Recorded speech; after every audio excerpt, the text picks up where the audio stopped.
Well, good afternoon, everybody. This is the September meeting of our group Progressive Legacy. We're meeting virtually by Zoom. And this afternoon, our special guest is a candidate for Montgomery County Council at Large, Laurie-Anne Sayles of Gaithersburg. And LaurieAnne is going to discuss her campaign for Montgomery County Council and tell us a little bit about her work on the Gaithersburg City Council. So without further ado, welcome, LaurieAnne Sayles. All right, thank you. Welcome. Thank you, Alan, and thank you everyone for joining us this afternoon for this discussion. I'm LaurieAnne Sayles from the city of Gaithersburg. I'm on the Gaithersburg City Council, but that's not where my story begins. I'm the youngest of 6 children, born to Jamaican immigrants. My mother came here from Jamaica and moved to New York, where she met my father before he left to join the Army. So my father was deployed a lot when we were growing up, and with 6 girls, 5 girls and 1 boy, there's a funny story that my parents always tell. You know, because my father was gone so much, he wanted to leave my mother with some souvenirs. So every time he left, he always left another sibling behind. But, you know, they stopped with me. So, you know, happy to share that I did grow up in Prince George's County. My mother did work for Montgomery County government. She was a social worker for over 25 years. And I think that's where I learned about public service from both of my parents, the service to the community from my mother, and the service and pride in my country from my father. And so when I became pregnant during my senior year of high school, my parents, who were huge proponents of education, instilled in us the importance of getting an education, regardless of any barriers that came in your way. They always said education is the great equalizer, and with your education, nothing is impossible. So I always held fast to that. So I had my daughter in August, 2 months after I graduated, and then I enrolled in community college, Prince George's Community College, studied general studies before transferring over to the flagship University of Maryland. And it was at that time that I moved to Montgomery County because I was going out on my own. I was leaving home and I needed an affordable place to stay, a convenient place to commute back and forth to work. And Montgomery County has one of the best affordable housing programs in the country because of how they integrated into the regular development that they have here. I moved to North Bethesda and I was able to support myself and my daughter, put myself to school, and then go on to get my master's at the University of Baltimore and walk right across the street to the White Flint Metro Station to commute from Union Station to Baltimore and back again to get to work. So I say all this to say that Montgomery County has provided so many resources and opportunities to me and people like my family, and I want to ensure that I do the same. So when I graduated from University of Baltimore with my master's, I had just completed my 2.5-year term as the vice president of the Montgomery County Young Democrats. I also was getting involved with the county's PTA and for school construction funding, funding to close the achievement gap. And at this time, they had never sent a Black woman to the General Assembly from Montgomery County. So when I graduated, I had no idea what to do, how to run a campaign, but I said, we need some voices in Annapolis that can speak to the challenges that our students are facing. And so that was my first campaign. At the same time, I also moved to the city of Gaithersburg because I was no longer eligible for the affordable housing program. I had started working at the Food and Drug Administration at that time. as a project manager and moved to Gaithersburg. Although I wasn't successful in my first campaign, I found my passion. I enjoyed it. I enjoyed meeting people. I enjoyed the opportunity to be at the table and make a difference. And so when I moved to Gaithersburg, I immediately reached out to then Mayor Sidney Katz, who's now our council member, and told him about what I cared about. He had been watching me on the campaign trail, and he said, I think you'd be great for our Education Enrichment Committee. So I applied and I was appointed to the Education Enrichment Committee in the city of Gaithersburg. They provide grants to all K through 12 schools, anything from iPads to books, summer programs, job preparedness, all sorts of programs for our students. And so I was really excited to be able to learn more about the needs, learning that some kids needed iPads and some kids just wanted books and supplies. Hi, Ms. Carter. And so it was during that time that Sidney Katz also decided to run for county council, and he was elected. And so a vacancy opened up and I decided to apply for the vacancy. Again, I was unsuccessful in the vacancy, but knew that we still needed diversity and we needed women at the table in the city of Gaithersburg. So I continued to stay involved. I became president of the African American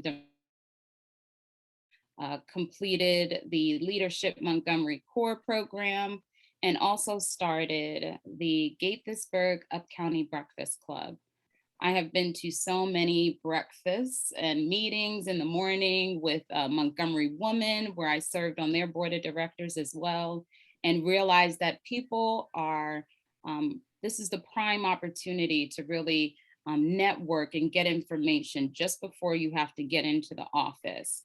And so I had accumulated so many friends and connections across the county from my work in the boards and committees that I served on, and wanted to ensure I could also share those resources with my friends and neighbors that I met on the campaign trail while door knocking.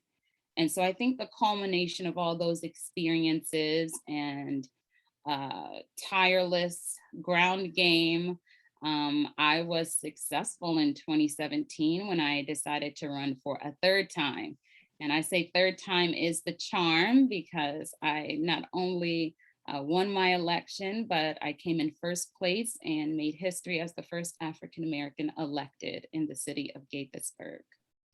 And so let me tell you a bit about my wonderful city. We call it the greatest city in the world, and I am not too proud to brag about my city. Our city is over 70,000 residents. We have a budget of over $70 million. The fastest growing city in our county, the biotech corridor of the region. What else can I say? We also have zero debt. So because we are so fiscally responsible, we're able to pass those surpluses on to our residents. In addition to giving $250,000 away a year to our K through 12 schools, we're also able to match that $250,000 for our nonprofits. And so not only are we serving our students, but we're also serving residents all over the county, that all over the city, that are unable to make their rental payments, find job opportunities. So we provide job opportunities to also adults and families. We also have senior programs where I serve as the liaison as well. So lots of good things are happening in the city of Gaithersburg. And when I was elected, I'm the liaison to the Senior Advisory Committee. I also serve as the now chair of the Metropolitan Washington Council of Governments, Chesapeake Bay and Water Resource Policy Committee. And I am the immediate past chair of National League of Cities Community and Economic Development Committee, first vice president of their Women in Municipal Government, where I was named the 2020 Municipal Leader of the Year last year. Because of ushering our city through the pandemic and a racial reckoning, as vice president of our city council. And so I'm just so proud of all the work that I've done. And now that I'm looking at running for county council at large, there's so much at stake, and it's so important to have trusted, tested, and experienced leadership at this table during this time of transition. We're climbing out of the pandemic. Our economy is on the brink of being recovered. We need to revitalize it. And we also are losing half of the institutional knowledge of our county council, with 3 members leaving, potentially additional 1, only time will tell. And then we're getting 2 new seats, and we still don't know where those borders are going to be drawn. We're also, one very key fact, in a county of over 1.1 million residents, where over 52% of our population is made up of women. We won't have any more women on the council next year, which I find totally disappointing in progressive Montgomery County. When I moved here, we had at least 4 women on the county council. And so it's important that we have a woman's voice at the table as we recover our economy and our community from the pandemic. We are, if you've been paying attention with all of the impacts of women and how many women were forced to leave the workforce because of unaffordable childcare costs, and they were among the largest segment of our population that left the workforce. And so ensuring that we have the services and programs to support that transition back to the workforce, and not just back to the workforce, but this is a new workforce that we are embarking on. Technology resources are going to be important. And so ensuring that we have those sorts of resources in working order for the returning workforce is going to be important. We've been able to continue those supports.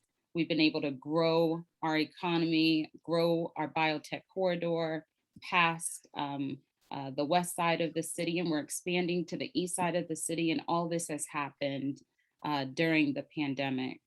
We also were able to pass a racial equity resolution similar to what was passed in Montgomery County and in the city of Tacoma Park. So very proud to have spearheaded that. And so now that I am running for county council at large, I'm running to bring smart government to our county. And so my acronym for smart government is strengthening our commitment to schools and preparing our students for 21st century learning.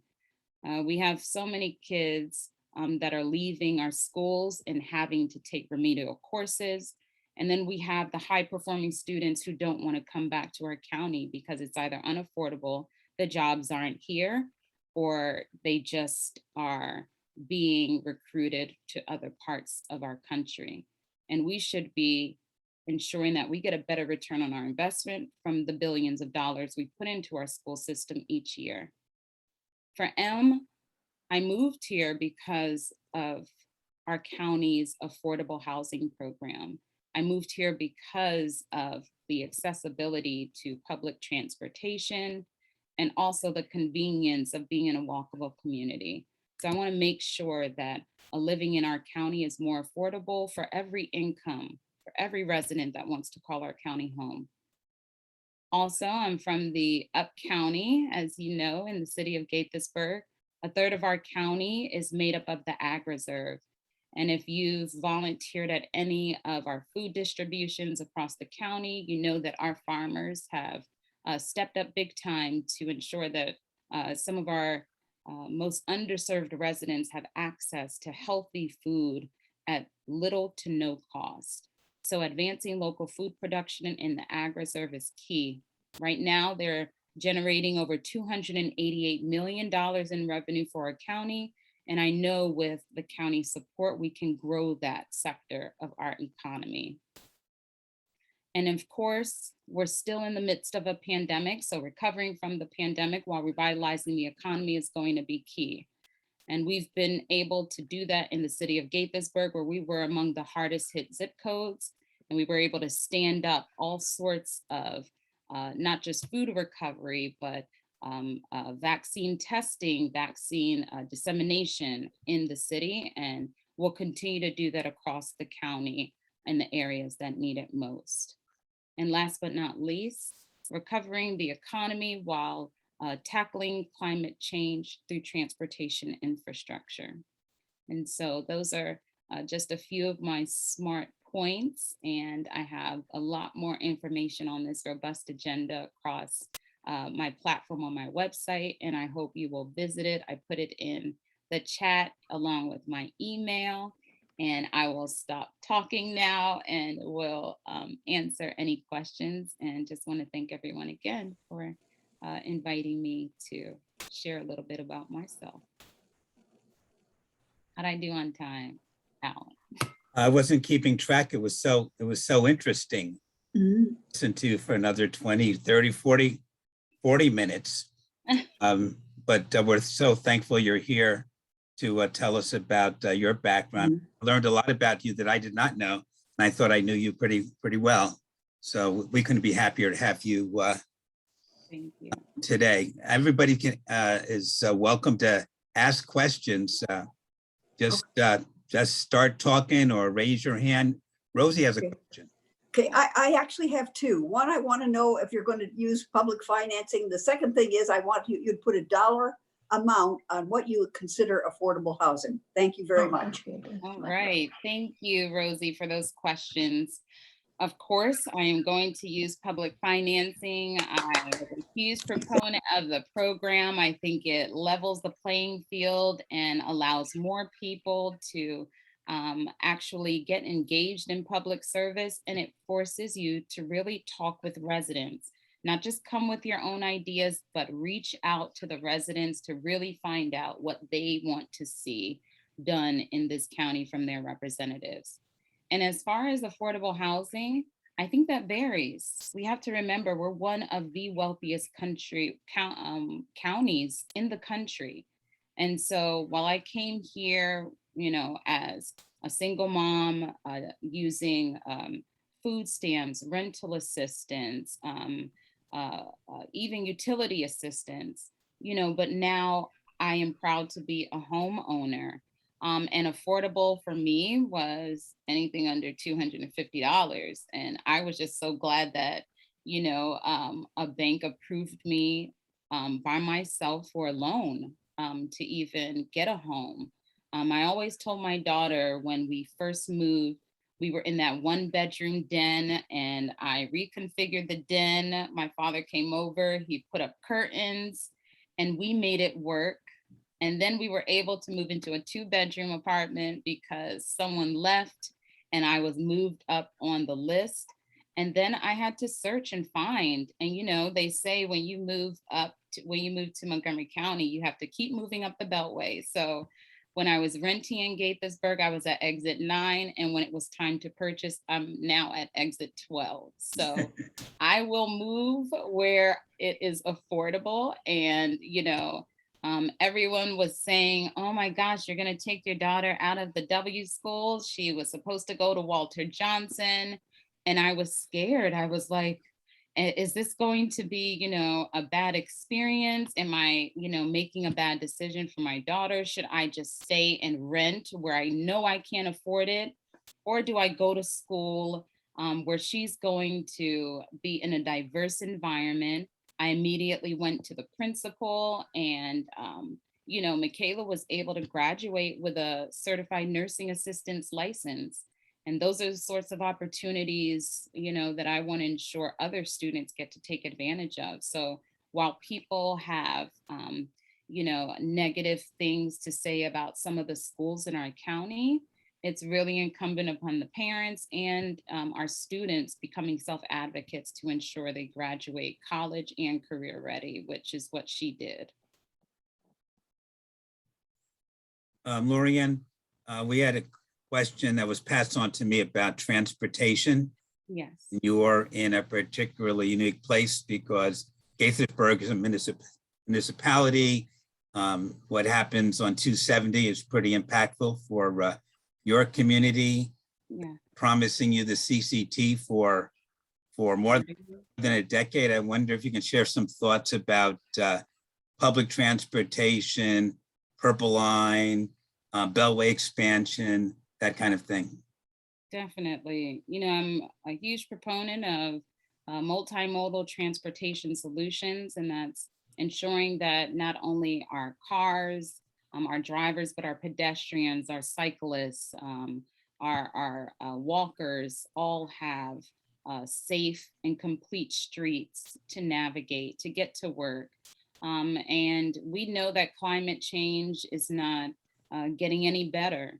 And when our cars are stuck in traffic and they are sitting on the beltway, it's only contributing to worse emissions for the environment, which isn't helping us. So why would we be advocating for more cars on the road? If you build it, they will come. If you build transportation that gets you to point A to point B every 15 minutes instead of every 30 to 45 minutes, people will use it. There's hardly anyone in New York City with a car. There's probably more taxis than drivers because of their dependable transportation system. And so if we had better connectivity, we would be able to cut down on vehicle occupancy on the Beltway.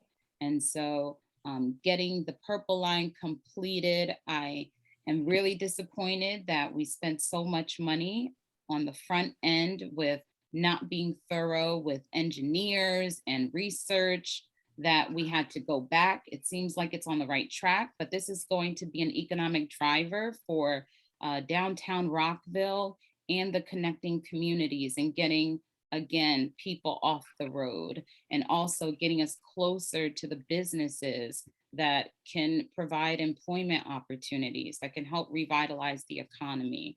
And so that's down county. We didn't win the fight to stop the widening of the Beltway.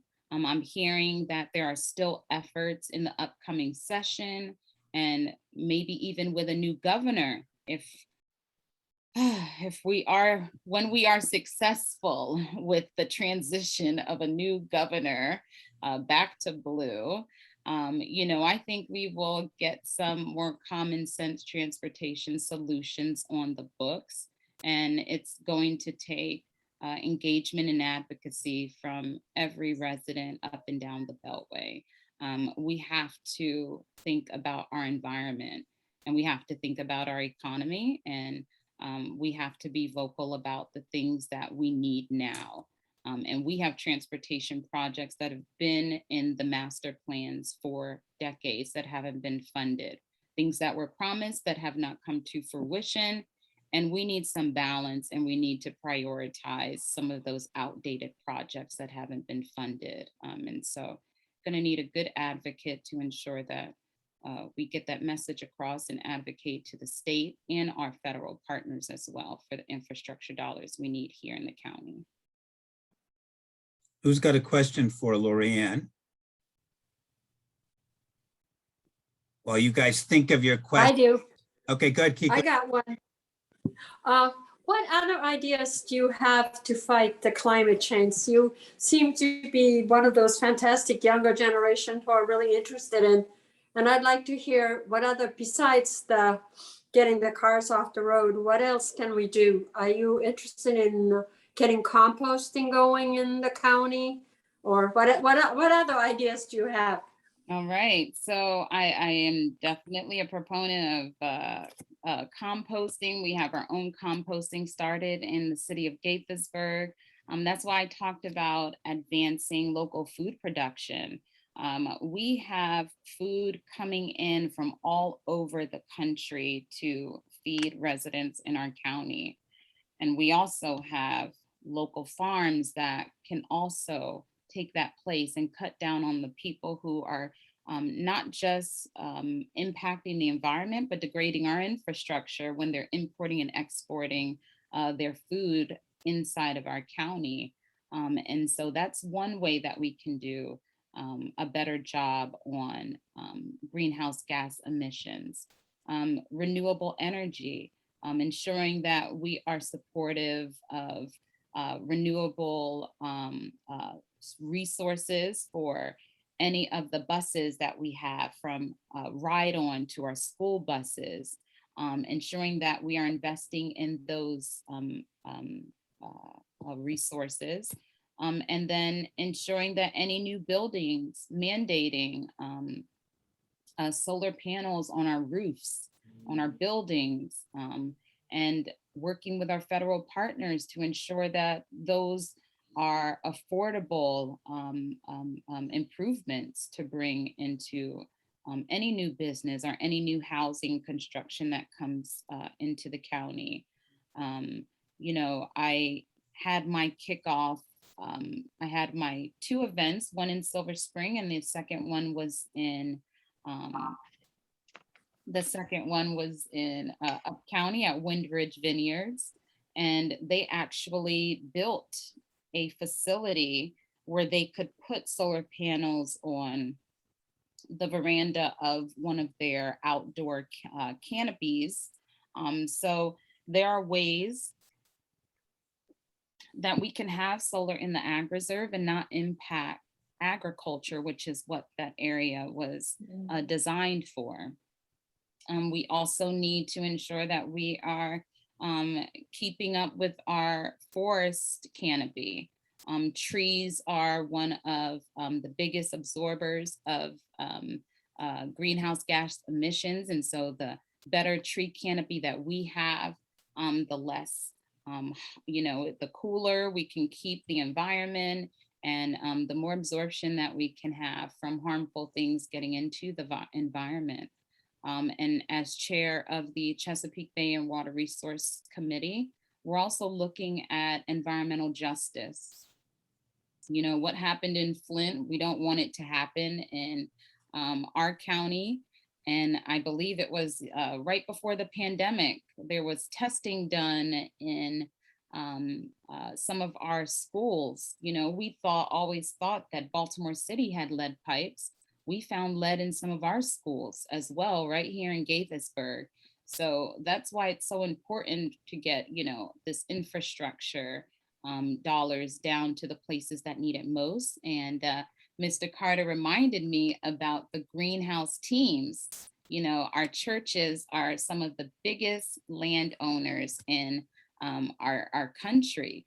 And so working with our churches to ensure that they are building sustainable water features, green roofs at their facilities, and some are even starting their own community gardens, are going to be important. And so I work with the Interfaith Partners for the Chesapeake. It's a statewide organization, and they train green teams all over our state across every spiritual faith, to ensure that they understand what it means to provide sustainability all across the state. So it causes a ripple effect. And so happy about all of the environmental work that I'm doing and will continue to do. Because as you mentioned, the young people, we are looking towards the young people in the next generation to really lead that charge. And we got some really fierce advocates in this county who are even opening my eyes up to things that I need to stay abreast of. So always looking for new ideas. Thank you. That sounds really fantastic. I'm thrilled. I have a question. Hi, Sandra, go ahead. You've covered several issues that you've been involved in. If you were elected to the county council at large, would you be a champion? Can you list kind of 3 issues that you would be a champion of? Yes. Because you've mentioned a bunch of different things, but you have to prioritize, and you can't get everything done. No, you cannot. And so I will start with what brought me to this county, and that's our education system. Okay. Ensuring that we get the blueprint blueprint for education funded. It passed, but now we need to fund it so it can be implemented, so we can ensure that our lowest performing students can rise to the occasion and our highest performing students are challenged even further. And ensuring that we have incentives to keep our students who graduate from MCPS in this county. So providing that pipeline for the jobs that are going to be available for our future economy. We're going to have to prepare our students for technological advances. And that's my second priority, is revitalizing our economy. I want to be able to brag about our county the same way I brag about the city of Gaithersburg being the biotech corridor of the region. We should be proud of our city, of our county's economy. And, you know, when I moved here, we had some of the top Fortune 500 businesses in this county. And I know that we have the resources, the amenities that we can continue to attract great companies to start here, grow here, stay here, and not give half of our bounty away just to keep them here. Because we have such great schools and such great amenities, we need to ensure that we have good paying jobs here for our residents. And then the last thing is transportation. We're not going to have jobs here if we don't have a good transportation system to get people moving around this county. And so ensuring that the Purple Line is built out completely, ensuring that our bicycle and all of our trails are connected to ensure that there are no gaps in our transportation system, advocating for more trips on the MARC train, which I've been doing every year that we've had the transportation planning board come through to the county from the state. We've advocated for more trips on the MARC train, adding another track so that we don't just have them coming in the morning and the evening, but we have ridership all throughout the day and even on the weekends. So education, our economy, and transportation are going to be my top 3 priorities when I hopefully am elected to the county council at large. Thank you. I appreciate that. You'd be surprised, LaurieAnne, how few candidates can so clearly articulate what their priorities are when we ask them that question. So you just passed that 150%. Congratulations. That's very useful for us. I was wondering what kind of differences do you see between the people who lived down where I live in sort of East Silver Spring, Down County, and people who live in Clarksburg? How extensively have you traveled throughout the county, and what's similar and what's different? Well, I think what's similar is that we all love our county. That's why we moved here. That's why we stay here. And I think we all want the best for our unique areas. When I'm up county and I talk about advancing local food production in the ag reserve, people are like, why? When I talk to people about it down county, but then I say, do you enjoy going to that farmer's market? Wouldn't you like the farmer's market more often and not just one day a week or traveling? And so ensuring that we have more access to the things that we all love. I think we all want the same thing. We all want good schools. I don't know anyone in this county who doesn't want a good school system to ensure that not just their kids, but the neighborhood's kids can benefit from a world-class education that ensures that our house value stays the same, that ensures that we have good, responsible students and young people graduating and enriched in the community. What other differences do I see? You know, everyone wants an affordable place to call home, an affordable place for their income level. We want a clean environment. I think there are more similarities than there are differences. And so I've enjoyed exploring this county everywhere from our smallest cities, towns, and villages. And I think that's one of the greatest benefits of serving on the city council in Gaithersburg, is being vice president of the Maryland Municipal League and getting to travel to some of our smallest communities from the 5 different, I think it's 5 different Chevy Chase villages, Glen Echo, Barnesville up county, Poolsville, even, traveling to Bethesda and learning about some of the new communities there, traveling to Burtonsville. Clarksburg is growing so fast. I mean, it was just farmland, and now they're talking about an expansion at the high school. So our county is growing, and so anyone who's saying that, no one wants to move here, people are leaving, we have a lot of people who want to call our county home, and we need to ensure that we can accommodate everyone who wants to call our county home, no matter where they live in this county. One of the questions we ask candidates for county council, arguably we've only had one before you, and that was Maricé Morales, is is that right? If you were elected to the county council, what committee would you like to serve on? Ooh, good question. Well, I think, Considering if you were the only woman elected, you could probably get whatever you wanted. oh, well, I like that even more. It would probably be the Health and Human Services. My background's in public health. I have a master's in public policy, and I think if I was doing anything else, I would have joined the Commission Corps, and probably would have been in the military if I didn't have my daughter and I wasn't a single mom and didn't have to give up custody of her. I probably would be in the military traveling around. I come from a family of healthcare providers. My grandmother was a nurse. My father was a nurse. After he left the military, he went back to school and graduated from the University of Baltimore and did the accelerated nursing program. I was a nursing major before I got to organic chemistry, and realized that I was better at policy making. meeting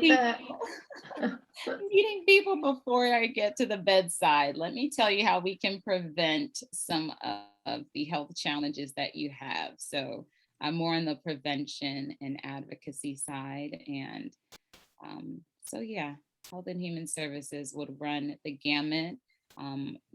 Dr. Gales, who I'm so sad that we are losing, did an amazing groundbreaking study for the county where he looked at life expectancy down to the zip code in our county. And we saw that in the city of Gaithersburg, people are living even up to a decade less than people in other parts of our county. And so Wow. it is Where's so important how we build our communities, the resources we put in. Since that has happened, the county, the mayor has started, a walking program. We've ensured that every resident lives within a half a mile from a local park.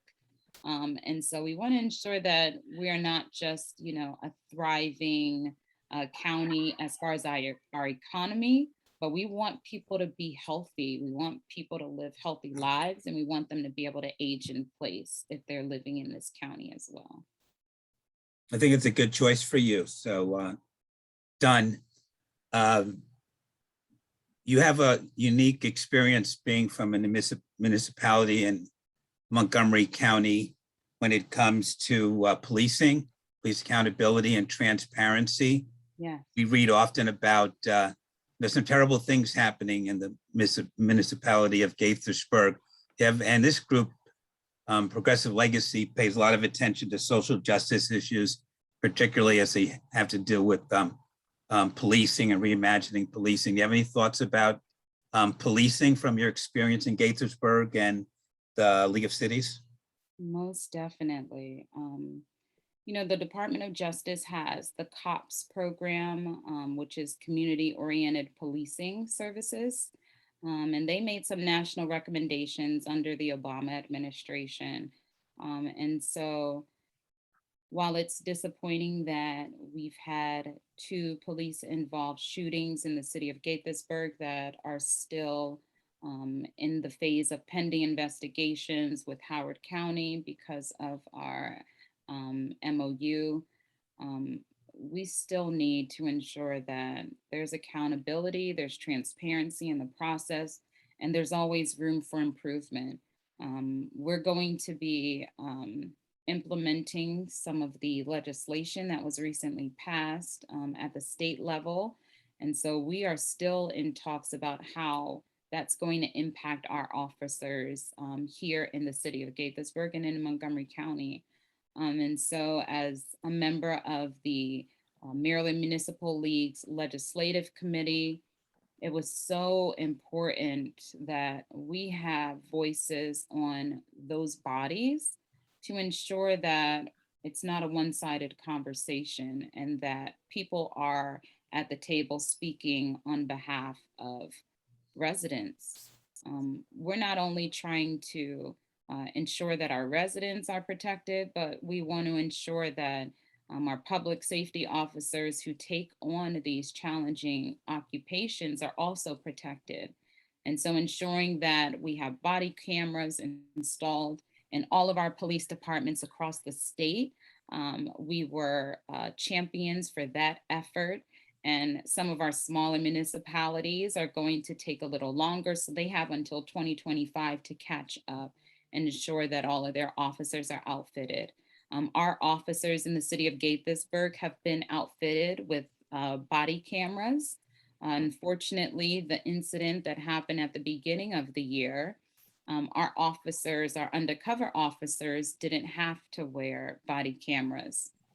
But in May of this year, and after much advocacy from organizations down county, and also on the council, we were able to ensure that all of our officers, regardless of them being undercover or not, now have to wear body cameras.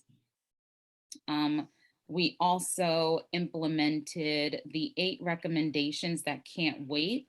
And this happened right after the George Floyd incident.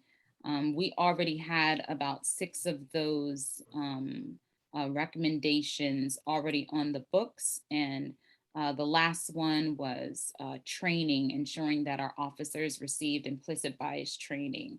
And so that has also been implemented. And so we do have a police advisory committee. And so it's going to take continued advocacy and engagement.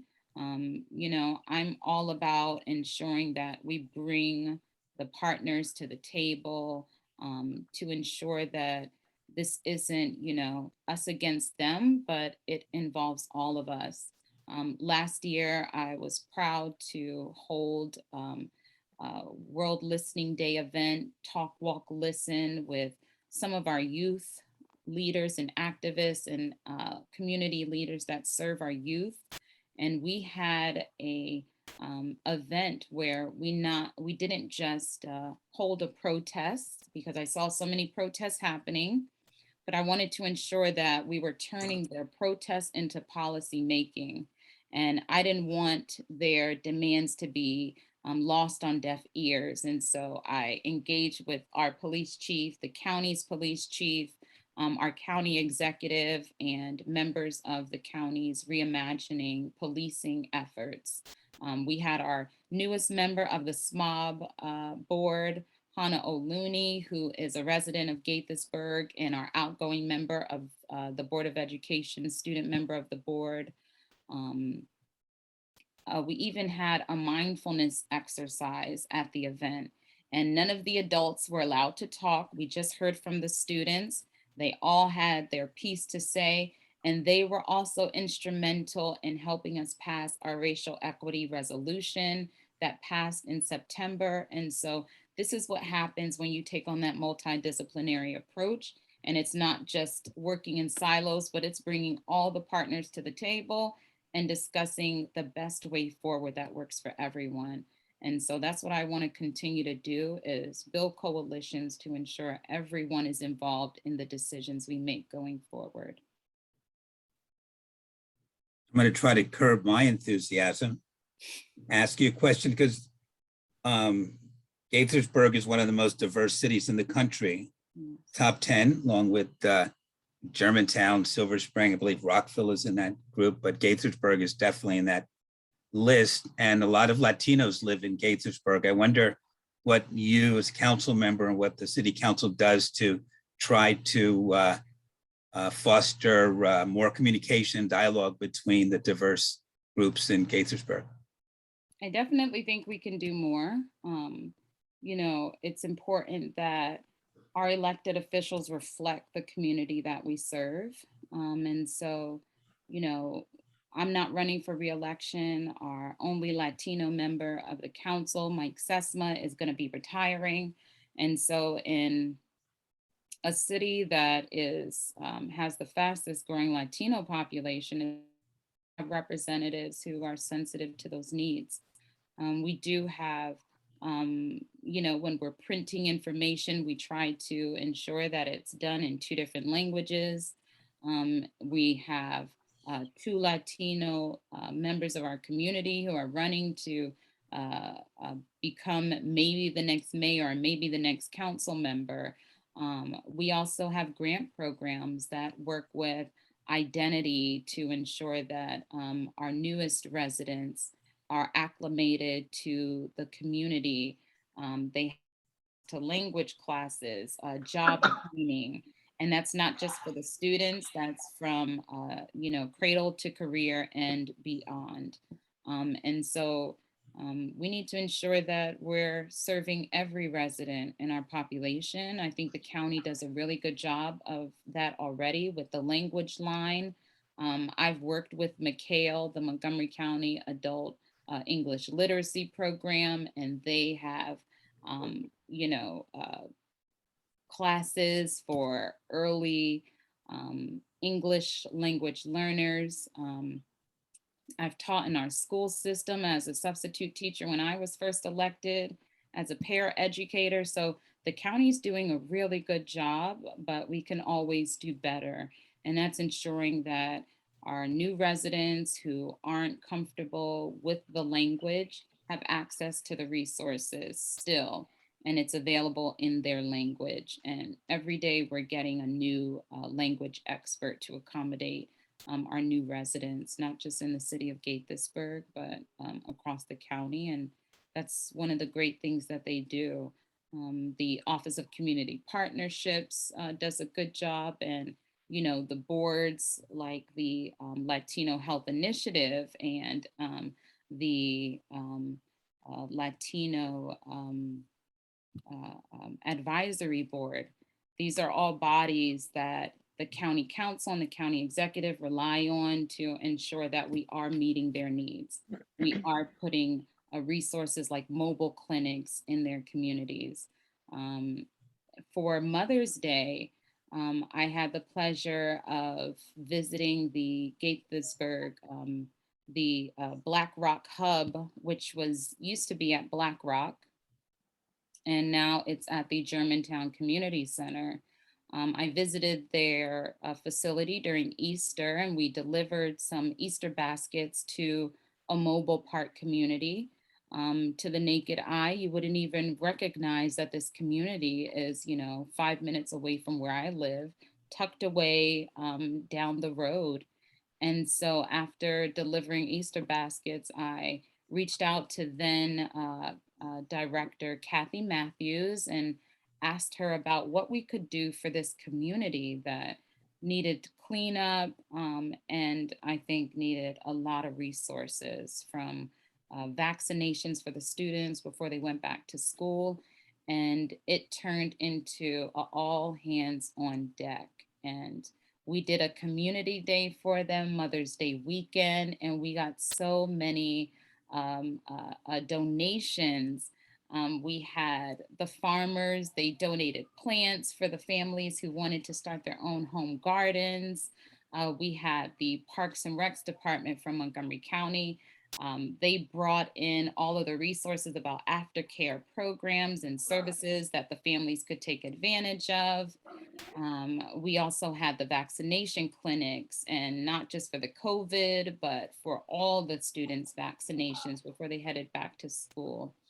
The fire department, because they're in a mobile community, They needed to know about all of the things to ensure that they were protected from any electrical wires. They got their smoke detectors checked. And so, you know, we have to get out of our comfort zone. And sometimes just because we don't see the hardest need areas, if we just get out of our comfort zone, I learned so much about a community that's been here for over 40 years and, you know, needs a lot of help, a lot of help. And so I was happy to be there and be of assistance to them. So. Well, let's conclude, and maybe you can stick around for a few minutes after we end the recording. But thank you so much, Laurie-Anne Sayles, candidate for Montgomery County Council at Large. We really enjoyed having you with us this afternoon. So Me thank you. too. I enjoyed being here.